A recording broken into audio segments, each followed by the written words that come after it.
எனக்குள்ளே ஒரு அபிஷேகம் இருக்கிறது. அந்த அபிஷேகம் எனக்கு எல்லாவற்றையும் போதிக்கிறது. ஆகவே இந்த போதிக்கிறதிலிருந்து எடுத்து காரியங்களை விளங்கி கொண்டு நான் என்னவாய் இருக்க வேண்டும், இந்த பூமி எப்படி இருக்க வேண்டும், என் வாழ்க்கை எப்படி இருக்க வேண்டும், என் எதிர்காலம் எப்படி இருக்க வேண்டும் என்று ஒவ்வொரு நாளும் தீர்க்க தரிசனம் உரைக்கிற ஒரு தீர்க்க தரிசி நான்.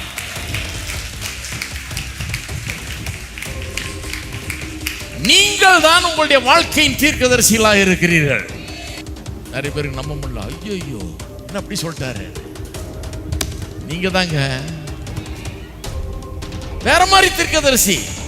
கர்த்தர் காட்சி அளிச்சார், வந்து சொன்னார், அந்த மாதிரி தீர்க்கதரிசி இல்ல.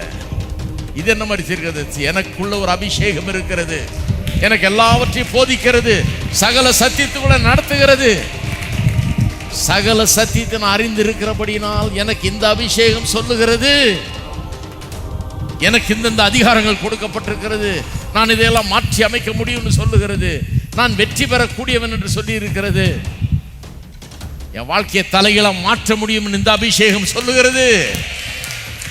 ஆகவே நான் மாற்றி அமைப்பேன், என் குடும்பத்தை மாற்றி அமைப்பேன், என் சபையை மாற்றி அமைப்பேன், எல்லாம் தாறுமாறா இருக்கிறதெல்லாம் சரி பண்ணுவேன், குறைவுபட்டதெல்லாம் நிறைவை கொண்டு வருவேன், சுகம் இல்லாத மத்தியில சுகத்தை கொண்டு வருவேன், பணம் இல்லாத வாழ்க்கையில அதையும் கொண்டு வருவேன், செழிப்பையும் கொண்டு வருவேன், ஆசீர்வாதத்தையும் கொண்டு வருவேன்.